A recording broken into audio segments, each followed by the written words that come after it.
ফের একবার খবরের শিরোনামে ভারতের উত্তরপ্রদেশ রাজ্যের হাথরাসের রাশগাঁও এলাকায় এক প্রাইভেট স্কুলে দ্বিতীয় শ্রেণীর এক ছাত্রের খুন নিয়ে চাঞ্চল্যকর তথ্য সামনে আসছে। জানা যায়, স্কুল ও স্কুলের ডিরেক্টরের ব্যক্তিগত সাফল্যের জন্য ওই ছাত্রকে তন্ত্রমন্ত্রে বলি দেওয়া হয়। অভিযোগ, স্কুলের হোস্টেল থেকে ওই ছাত্রকে তুলে নিয়ে যান স্কুলের মালিক এবং 3 শিক্ষক সহ 5 জন। ছাত্রকে চিৎকার করতে তাকে শ্বাসরোধ করে খুন করা হয়। শুধু তাই নয়, তাকে খুন করার আগে তন্ত্র সাধনা করা হয়। এদিকে হাথরাসের বেসরকারি স্কুলের ঘটনা প্রকাশ্যে আসতেই হলস্থল হয়ে পড়ে যায়। 23 তারিখ ওই ছাত্রের মৃত্যুর খবর সামনে আসে। স্রেফ কুসংস্কারের বশে স্কুলের উন্নতির আশায় ওই শিক্ষা প্রতিষ্ঠানের দ্বিতীয় শ্রেণীর ছাত্রকে হোস্টেলের মধ্যে খুন করা হয় বলে অভিযোগ রয়েছে। টিম টিআরসি হৃদয়ে ধারণ করে বাংলাদেশ। দ্য রিয়েল কনসালটেশন, স্বচ্ছ ভ্যাট আইনে দক্ষ ন্যায্য ভ্যাট প্রদানে।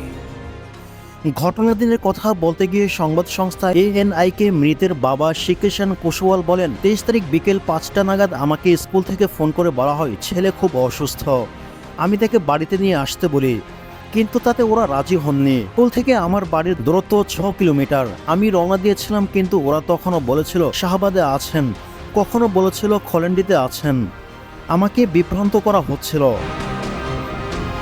অন্যদিকে 1.5 ঘন্টা পরে দিনেশের কাছে আমার ছেলের দেহ দেখতে পাই তিনি বলে উল্লেখ করেন।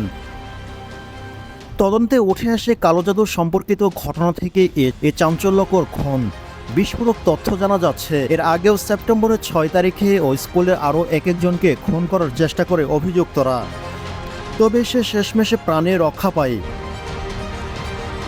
ঘটনায় জেলা শিক্ষা অধিকারিণী স্বাতী ভারতী স্কুলটিকে বন্ধ করে দেওয়ার নির্দেশ দেন। স্কুলটিতে 5ম শ্রেণী পর্যন্ত চালানোর অনুমোদন দেওয়া ছিল, কিন্তু 8ম শ্রেণী পর্যন্ত সেখানে পাঠদান হতো।